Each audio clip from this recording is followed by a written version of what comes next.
Hi friends, இந்த வீடியோஸில் நீங்கள் என்ன பார்க்க போறீங்கன்னா, தன்ஷிக்கு போன வீடியோஸ்லேயே வயிறு வலின்னு சொல்லி போட்டிருந்தேன். ஹாஸ்பிட்டல் கூட்டிகிட்டு போயிட்டு எப்படி டெஸ்ட் எடுத்து ட்ரீட்மெண்ட் பண்ணுங்கிறத பற்றி தான் இந்த வீடியோஸில் பேச போகிறேன். தொடர்ந்து நீங்கள் வீடியோ ஸ்கிப் பண்ணாமல் பாருங்கள். இங்கேருந்து கரெக்டாக ஒரு 10 மணி போல் 10:30 மணி போல் இங்கேருந்து கிளம்பி ஹாஸ்பிட்டலுக்கு போனோம். போனதுமே டோக்கன் வந்து போட சொல்லியிருந்தாங்க. பாப்பாவோட நேமு, ஃபோன் நம்பர், ஊர் மூணுமே நோட்ல என்ட்ரி பண்ணதும் எங்களை வெயிட் பண்ண சொன்னாங்க. ஒரு அரை மணி நேரம் கிட்டத்தட்ட வெயிட் பண்ணியிருந்தோம். கூட்டமும் கொஞ்சம் கம்மியா தான் இருந்துச்சு. 5 டோக்கனுக்கு அப்புறம் எங்க டோக்கன் கூப்பிட்டாங்க. தன்ஷிகான் பேர் கூப்பிட்டதுமே உடனே டாக்டரை பார்க்கறதுக்கு உள்ள என்ட்ரி ஆனோம். பாப்பாவை வெயிட் செக் பண்ணாங்க. நெக்ஸ்ட் வந்து பாப்பாவுடைய வயசு கேட்டாங்க. டாக்டர் சீட்ல எல்லாமே எழுதுனதுக்கு அப்புறம் பாப்பாவுக்கு என்ன செய்யுமா அப்படின்னு என்கிட்ட கேட்டிருந்தாங்க. நான் சொல்லியிருந்தேன், சார் நேற்று ஸ்கூல் விட்டு வந்ததுலேருந்து ஸ்டொமக் பெயின் அதிகமாக இருந்துச்சு. திரும்ப நைட்டு கொஞ்சம் லைட்டாக இருந்துச்சு. மறுபடியும் காலையில ஸ்டொமக் பெயின் ஸ்டார்ட் ஆயிடுச்சிங்க சார் அப்படின்னு சார்ட்ட சொல்லும்போது, ஒரு யூரின் டெஸ்ட்டும் ஸ்கேன் எடுத்துக்கலாம் அப்படின்னு சொல்லியிருந்தாங்க. நான் திரும்ப சார்ட்ட சொன்னது, சார் இது வரைக்கும் வயிறுல வந்து அதிகமா வந்தது கிடையாது. நேத்து தான் சார் ரொம்ப அதிகமா ஸ்டொமக் பெயின் வந்துச்சு அப்படின்னு சொல்லியிருந்தேன். அப்போ 1 வீக் கழிச்சு ஸ்கேன் எடுத்துக்கலாம். இப்போ நீங்க யூரின் டெஸ்ட் மட்டும் எடுத்துட்டு வாங்க. நம்ம ரிசல்ட்ல என்ன வருது பாத்திரலாம் அப்படின்னு சொல்லிட்டு சார் சொல்லியிருந்தாரு. உடனே பாப்பாவை கூட்டிட்டு போயிட்டு யூரின் டெஸ்ட் எடுத்துட்டு வந்து லேப்ல கொடுத்துட்டு சாரே மெடிசன்லாம் எழுதி கொடுத்துருந்தாரு. டெஸ்ட் கொடுங்க, ரிப்போர்ட்டை பார்த்துட்டு நீங்க அப்புறமா மெடிசன் வாங்கிக்கலாம் அப்படின்னு சார் சொல்லியிருந்தாரு. லேப்ல டெஸ்ட்டுக்கு வந்து கொடுத்துருந்தேன். கொடுத்துட்டு ஒரு 10 நிமிஷம் 5 நிமிஷம் தான் வெயிட் பண்ணோம். உடனே ரிப்போர்ட் வந்து வந்துருச்சு. அந்த ரிப்போர்ட்டை வாங்கிட்டு போயிட்டு திரும்ப சார்ட்ட காமிக்கும் போது எல்லாமே நெகட்டிவ்னு தான் வந்திருக்கு. இந்த டேப்லெட் இந்த சிறப்பை கொடுங்க சரியாயிடும் அப்படின்னு சொல்லி சார் சொல்லியிருந்தாரு. அங்க இருந்து உடனே மெடிசன் செக்ஷனுக்கு போயிட்டு சார் எழுதி கொடுத்துருந்த மெடிசன் எல்லாமே வாங்கிட்டு உடனே நான் வீட்டுக்கு வந்துட்டேன். வேற எங்கேயுமே போகல. வீட்டுக்கு வந்ததுமே பாப்பாவுக்கு அந்த மாத்திரை சிரப்பு எல்லாமே கொடுத்தேன். கொடுத்ததுக்கு அப்புறம் கொஞ்சம் பரவாயில்ல, ஸ்டொமக் பெயின் வந்து குறைஞ்சிருந்தது. ஒன்றும் கிடையாது, இந்த நான்வெஜ் நாங்கள் ரீசெண்டாக அதிகமாக சாப்பிட்டதுல பாப்பாவுக்கு வந்து சூடுன்னு நினைக்கிறேன், அதுதான் வயிற்று வலி வந்தது. இருந்தாலும் வயிறு வலியாக இருந்தாலும் கண்ணு வலி காது வலி எதையுமே நம்ம வந்து பொருட்படுத்தாம உடனே ஹாஸ்பிட்டல் போகிறது பெஸ்ட்டுன்னு தான் சொல்லுவேன். ஆல்ரெடி என்னோட ஹஸ்பண்டுக்கு வந்து ஸ்டொமக் பெயின் வந்து சென்னை வரைக்கும் போயிருந்தேன். ஆல்ரெடி நீங்கள் வீடியோஸ் பார்த்துருந்துருப்பீங்க. ஒரு 7 மந்த் முன்னாடி சேம் பாப்பாவுக்கு எப்படி விட்டு விட்டு வயிறு வலிச்சுதோ அதே போலதான் ஹஸ்பண்டுக்கும் வயிறு வலி வந்து தொடர்ந்து ஒரு 3 டேஸ் வயிறு வலி வந்து கண்டே பிடிக்க முடியல. சிதம்பரத்துல மொத்தம் 3 ஹாஸ்பிட்டல்ல அவர் வயிறு வலி பார்த்தது. ஃபர்ஸ்ட் வந்து ஓபி, நெக்ஸ்ட் காமராஜ் ஹாஸ்பிட்டல், அடுத்து பிரைவேட். 3 ஹாஸ்பிட்டல்லையும் அந்த வயிறு வலிக்கு கண்டுபிடிக்க முடியல. உடனே விருதாச்சலம் அங்கேயும் ட்ரீட்மெண்ட் பண்ணி பார்த்தோம், வயிறு வலி கண்டுபிடிக்க முடியல. விருதாச்சலத்துல இருந்து நெக்ஸ்ட் கடலூர் ஒரு 2 நாள் பெட்ல வச்சிருந்து பார்த்தா அங்கேயும் வயிறு வலி கண்டுபிடிக்க முடியல. அங்க இருந்து உடனே ஜிப்மர் பாண்டிச்சேரி அங்க போயிட்டு அங்கேயும் கண்டுபிடிக்க முடியல. நெக்ஸ்ட் அங்க இருந்து கோரிமேடு போக சொன்னாங்க. சரி வராது. பாண்டிச்சேரியில இருந்து ஸ்ட்ரெயிட்டா சென்னை மீனாட்சி ஹாஸ்பிட்டல்ல அட்மிட் பண்ணி அங்க இருந்து பெட் சிடி ஸ்கேன் எடுக்க சொல்லி நுங்கம்பாக்கம் அனுப்பியிருந்தாங்க. அங்க நுங்கம்பாக்கம் போயிட்டு ஆண்ட்ரிசன் ஸ்கேன் சென்டருக்கு போயிட்டு பெட் சிடி ஸ்கேன் எடுத்துட்டு திரும்ப அதுக்கே அந்த ரிப்போர்ட் வரதுக்கு எனக்கு 2 நாள் ஆயிடுச்சு. ஏன்னா நாங்கள் வெள்ளிக்கிழமை போயிட்டு ஸ்கேன் எடுத்தோம்.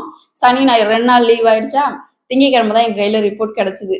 அது வரைக்கும் நாங்கள் வார்டில் சும்மா தான் இருந்தோம். ஜஸ்ட் இன்ஜெக்ஷன் மட்டும் போட்டுட்டு இருந்தாங்க.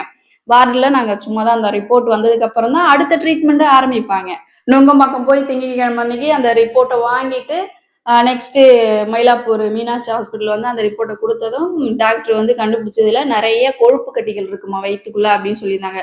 வயிற்றுக்குள்ள மட்டும் கிடையாது, போன்லயும் எலும்புலயும் அதிகமா இருந்துச்சுன்னு சொன்னாங்க. அப்புறம் பயாப்சி பண்ணி அந்த கொழுப்பு கட்டியை 3 பாக்ஸ்ல எடுத்து என்கிட்ட வந்து அந்த ஆப்ரேஷன் தியேட்டர் வெளியில வந்து எடுத்துட்டு வந்து காமிச்சாங்க. இவ்வளவு பெருசுல இருந்துச்சு கட்டிலாம், ஒரு சின்ன நெல்லிக்காய் சைஸ்ல இருந்துச்சு. அந்த கட்டி அந்த பாக்ஸ்ல போட்டு அப்போலோ மருத்துவமனைக்கு ரிசல்ட்டுக்கு வந்து ஹாஸ்பிட்டல்ல இருந்தே அனுப்பி வச்சிருந்தாங்க. அந்த ரிசல்ட் வர்றதுக்கு குறைஞ்சது 1 வீக் ஆகும்னு சொல்லியிருந்தாங்க. நெக்ஸ்ட் அங்கிருந்து எங்களை வீட்டுக்கு வந்து டிஸ்சார்ஜ் பண்ணிட்டாங்க. அப்புறம் வீட்டுக்கு வந்துட்டோம். ஸோ இந்த மாதிரி ஒரு மனுஷனுக்கு வயிறு வலியா இருக்கட்டும், கண்ணு வலி காது வலி காயலாங்கிறது என்னைக்கு எந்த டைம்ல எப்போ வரும்னே தெரியாது. எப்போ வந்தாலும் நம்ம முன்னெச்சரிக்கையா உடனே ட்ரீட்மெண்ட் ஸ்டார்ட் பண்றது பெஸ்ட்ன்னு தான் தோணுச்சு. இப்ப பாப்பா வந்து நார்மலா எப்பவும் போல விளையாடிட்டு இருந்த பொண்ணு திடீர்னு ஒரு நைட்ல இருந்து காலையில வரைக்கும் ஸ்டொமக் பெயின்ல வலியில துடிச்சிட்டு இருக்கும்போது நமக்கு வந்து எவ்வளவு கஷ்டமா இருக்கும். ஒரு வேலையை என்னால செய்யவே முடியல. அன்னைக்கு ஈவினிங் இறால் குழம்பு சாப்பிட்டுட்டு எண்டிங் கை கழுவும் போது உடனே வயிறு பிடிச்சிட்டு போய் உக்காந்துட்டா. என்னால ஒண்ணுமே முடியல, வயிறு வலி பயங்கரமா இருக்குன்னு அழறா. எனக்கு ஒண்ணுமே சொல்ல முடியல. ஈவினிங்ல எனக்கு ஒரு வேலையும் வந்து செய்யவே முடியல. பாப்பா இந்த மாதிரி வழியில துடிச்சிட்டு இருக்காளே என்ன செய்யுது. நானும் ஸ்ப்ரைட் கொடுத்து பார்த்தேன், ஓம தண்ணி கொடுத்து பார்த்தேன், வெந்தயம் கொடுத்து பார்த்தேன். ஜஸ்ட் அந்த வயிறு வலி கொஞ்சமா நிக்கிது, உடனே ஸ்டார்ட் ஆகுது. ஸோ எதனால மனுஷங்களுக்கு வந்து காய்ச்சலா வருதுன்னு யாராலையும் கண்டுபிடிக்க முடியாது. அதனால உடனே நம்ம ட்ரீட்மெண்ட் பார்க்கறது பெஸ்ட்டுன்னு தான் நான் சொல்லுவேன். ஸோ பாப்பாவை கூட்டிட்டு போயிட்டு ட்ரீட்மெண்ட்லாம் பண்ணி முடிச்சுட்டு வீட்டுக்கு கூட்டிட்டு வந்ததுக்கப்புறம் ஒரு நாள் ஃபுல்லா ரெஸ்ட் எடுத்துட்டு மறுநாள் ஸ்கூலுக்கு அனுப்பி விட்டுட்டேன்.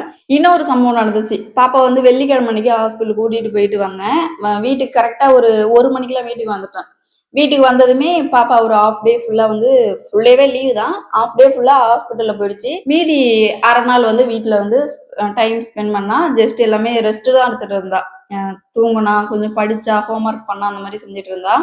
அடுத்த நாள் சனிக்கிழமை அன்னைக்கு பாப்பாவுக்கு மட்டும் ஸ்கூலு. அன்னைக்கு பாப்பாவை வந்து நான் ஸ்கூல் அனுப்பி விட்டுருந்தேன். தர்ஷனுக்கு அன்னைக்கு ஸ்கூலு லீவு. ஆக்சுவலி சாருக்கு எப்பயுமே சனி ஞாயிறு லீவுன்னு ஆல்ரெடி நான் சொல்லியிருக்கேன். சனிக்கிழமை அன்னைக்கு லீவு. என்னோட ஹஸ்பண்டுக்கும் சனி ஞாயிறு எப்பயுமே அவருக்கு வந்து டியூட்டி கிடையாது, லீவு. தர்ஷனை வந்து கிண்டல் பண்ணிட்டு இருந்தேன். சனிக்கிழமை என் கூட இருக்கிறான்ல, அதனால எப்பயுமே நம்ம பிள்ளைங்க கூட ஜாலியா விளையாண்டுட்டு சிரிச்சிட்டு இருப்போம். அந்த மாதிரி விளையாட்டுத்தன்மை என் ஹஸ்பண்ட் கிட்ட ஏதோ தர்ஷனை பத்தி சொல்லிட்டு சிரிச்சிட்டு இருந்தேன். அவனுக்கு என்ன கோவம் வந்துச்சுன்னு தெரியல. கோவம் வந்துச்சா இல்ல விளையாட்டுத்தனமா பண்ணானான்னு தெரியல.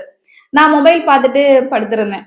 மொபைல் பார்த்துட்டுனா ஏதாச்சும் வீடியோ அப்லோட் பண்ணிட்டு இருந்திருப்பேன், இல்லைன்னா எடிட் பண்ணிட்டு இருந்திருப்பேன். அந்த மாதிரி நான் பார்த்துட்டு இப்படி செல்லை வச்சு பார்த்துட்டே இருக்கும்போது என்ன பண்ணிட்டான் வந்து கையில வந்து ஒரு காலால உதைச்சிட்டான். உதைச்சதுல அந்த செல்லு என்ன ஆயிடுச்சுன்னா இப்படி உதட்டுல பட்டு ஜஸ்ட் இப்படி தலையில அடிச்சு இப்படி பின்னாடி போயிடுச்சு. அந்த மொபைல் இங்க பட்டத்துல எனக்கு என்ன ஆயிடுச்சுன்னா ஃபுல்லா உடனே ஸ்பாட்லயே வாய் ஃபுல்லா பிளட் வர ஆரம்பிச்சதும் பல்லுல ஃபுல்லா பல்லு உடஞ்சிச்சுன்னே நினைச்சோம். பல்லு உடஞ்சிச்சு போல. ஏன்னா நம்ம மொபைல் பார்த்துட்டு இருக்கும்போது அவன் எதர்ச்சியா விளையாட்டுத்தனமா உதைக்கிறான் என்ன. அப்போ வந்து ஃபோன் வந்து பார்த்துட்டு இருக்கோம். அந்த ஃபோனு இங்க வாயில அடிச்சு உடனே தலைகிட நெத்தியில அடிச்சு இங்க ஃபுல்லா வீங்கிடுச்சு. அப்புறம் பின்னாடி போய் ஃபோன் விழுந்துச்சு. ஃபோனுக்கு ஒன்றும் ஆகல, எனக்கு தான் டேமேஜ் ஆயிடுச்சு. வாயில உடனே ஃபுல்லா பிளட்டு. பல்லு தான் உடச்சிட்டா போல அப்படின்னு நினைச்சிட்டு இருந்தேன். இங்க உடனே அப்படியே வீங்கிடுச்சு, நெத்தியில வீங்கிடுச்சு. இந்த சைட்ல வலி பயங்கரமாயிடுச்சு. இங்க அடிச்ச அதிர்வு இந்த இடத்துல காதுக்கு பின்னாடி வலி பயங்கரமாயிடுச்சு. நெக்ஸ்ட் அந்த பிளட் எல்லாம் அப்படியே முழுங்கிட்டு இப்படி பார்த்தேன் பல்லுல ஏதாச்சும் ஆயிருக்கான்னு. பல்லுல எதுவுமே ஆகல. உதட்டுக்குள்ள இந்த இடத்துல இவ்வளோ நீட்டு வந்து கிழிஞ்சிருக்கு. அந்த செல்லு வந்து அடிச்ச அதிர்வுல பல்லுல போய் இந்த சதை பல்லுல போய் பட்டு இவ்வளோ நீட்டுக்கு சதை வந்து இந்த சைட்ல வந்து உள்ள கிழிஞ்சிருக்கு. ஒண்ணுமே சொல்ல முடியல என்னால. எனக்கு ஆல்ரெடி உடம்பு வந்து பெயின், பாப்பாவுக்கு உடம்பு சரியில்லைங்கிற ஒரு டிப்ரெஷன். ஸோ எனக்கு ஏகப்பட்டது டிப்ரெஷன்ல இருக்கும்போது இவன் அடிச்ச அதிர்வு வேற. நமக்கு நார்மலாவே உடம்பு வலி உடம்பு சரியில்லாம இருக்கும்போது அடிஷ்னலா ஒரு காயம் ஏற்படும் போது இருக்கும் பாருங்க ஒரு பெரிய வேதனை. அந்த மாதிரி எனக்கு ஒண்ணுமே சொல்ல முடியல. இங்க அடிச்ச அதிர்வு இந்த சைட்லாம் எலும்புலாம் பயங்கரமா வலி. ஸோ நான் இப்போ எதுக்கு சொல்ல வரேன்னா, விளையாட்டுத்தனமா கூட நம்ம பசங்க கிட்ட விளையாடக்கூடாதுன்னு நல்லா புரிஞ்சுக்கிட்டேன். ஏன்னா அடி பலம் எனக்கு கண்டிப்பா. சும்மா அவங்க எதர்ச்சியா நம்ம கிட்ட வந்து விளையாடுறது வந்து அது சில நேரம் வினையாக மாறதுக்கு வாய்ப்பு இருக்கு. அந்த வினை தான் இந்த வினை. பயங்கரமா வலிச்சிருச்சு. அன்னைக்கு ஃபுல்லா வலி. மறுநாள் வீங்கி போயிடுச்சு. இன்னமும் லைட்டா வீக்கா இருக்கு. உள்ள காயம் இருக்கு. எதுவுமே சூடா சாப்பிட முடியல. ஒரு காஃபியோ டீயோ குடிக்க முடியல. அந்த கஷ்டம் பல்லு கூட தேய்க்க முடியல. ரொம்ப கஷ்டமா இருக்கு. ஸோ அதனால பசங்கள்ட்ட இருந்து நம்ம விளையாட்டுத்தனத்தை கொஞ்சம் தள்ளி வச்சு நம்ம இருக்கிறது சேஃப்னு தான் நான் சொல்லுவேன். என்னை பொறுத்த வரைக்கும் எனக்கு இது வந்து ஃபர்ஸ்ட் அனுபவம். இவன் வந்து காலால உதைக்கும் போது ஹஸ்பண்ட் வந்து பக்கத்துல தான் உட்காந்துருந்தாங்க சேர்ல. அவங்களுக்கு ஒரே சிரிப்பு தான். எனக்கு பயங்கரமான ஒரு டிப்ரெஷன். இந்த பிளட் வந்தது, வலியில உட்காந்துருக்கேன். அவரு சிரிக்கிறாரு. சும்மா லேசா தானே தெரியாம பட்டுச்சு, சின்ன காயம் நினைச்சிட்டாரு. அவரு என்ன சொல்றாரு, இதுவே நானா இருந்தா இந்நேரம் உங்க அம்மா கிட்ட சொல்லியிருப்ப, உங்க அப்பா கிட்ட சொல்லியிருப்ப, நீ ஒரு வழி ஆக்கியிருப்ப. இப்போ உன் பையன் தெரியாம பண்ணதுக்கு நீ அசால்ட்டா இருக்கு அப்படிங்கிறாரு. அவருக்கு இதுல ஒரு சந்தோஷம். ஜஸ்ட் இது ஃபன்னுக்காக தான் சொல்றேன், வேற எதுக்கும் நீங்க நினைச்சுக்காதீங்க. ஸோ தர்ஷன் இந்த மாதிரி ஒரு சம்பவத்தை பண்ணி விட்டுட்டான். இதுக்கப்புறம் தர்ஷன் கிட்ட தள்ளி இருக்கிறது கொஞ்சம் சேஃப்னு எனக்கு தோணுது. சின்ன பசங்கள்ட்ட அதிகமா நம்ம வந்து விளையாட்டுத்தனமா கூட விளையாடக்கூடாது. அது ரொம்ப பிரச்சனையில போய் முடியும்னு நல்லா வந்து தெரிஞ்சுக்கிட்டேன். அந்த டேப்லெட் சிறப்புலாம் கரெக்டா பாப்பா எடுத்துக்கிட்டதும் வயிறு வலிலாம் சரியாயிடுச்சு.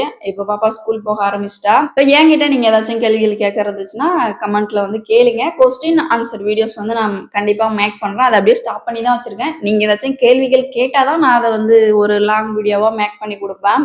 எனக்கு தொடர்ந்து சப்போர்ட் பண்ணிட்டு இருக்கிற என்னோட சப்ஸ்கிரைபர் எல்லாருக்குமே என்னோட நன்றி தெரிவிச்சுக்கிறேன். இந்த வீடியோ நான் இதோட முடிச்சுக்கிறேன். இந்த வீடியோஸ்ல ஏதாச்சும் உங்களுக்கு டவுட் இருந்துச்சுன்னா மறக்காம கமெண்ட்ல சொல்லிடுங்க. நீங்க என்னோட சேனல் ஃபர்ஸ்ட் டைம் பார்க்குறீங்கன்னா மறக்காம சேனலை சப்ஸ்கிரைப் பண்ணிக்கோங்க. அடுத்த விளாக்ல சந்திக்கலாம். பாய்.